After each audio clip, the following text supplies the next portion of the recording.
We are very clear. నేను అదే చెప్పాను మొన్న మీకు అందరికీ. నేను ఒక చట్టం తీసుకొస్తున్నాను. ఇతర మతస్థులు ఎవరికి వెళ్ళాలన్నా ఏ మతమైనా సరే, ఒక మతం అని కాదు, ప్రార్థనా మందిరాల్లో కానీ లేకపోతే వేరే మతాల్లో చర్చిల్లో కానీ మసీదుల్లో కానీ ఎక్కడైనా సరే వాళ్లే పనిచేయాలి.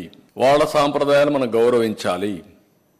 No second thought. వేరే మతం వాళ్ళు పోయినప్పుడు అక్కడ సాంప్రదాయాలను గౌరవించి దాని ప్రకారం నడవడుచుకోవాలని చెప్పాం. అలాంటివి చెప్తే దళితులు రానిరా, దళితులు రాని ఎవరు చెప్పారండి?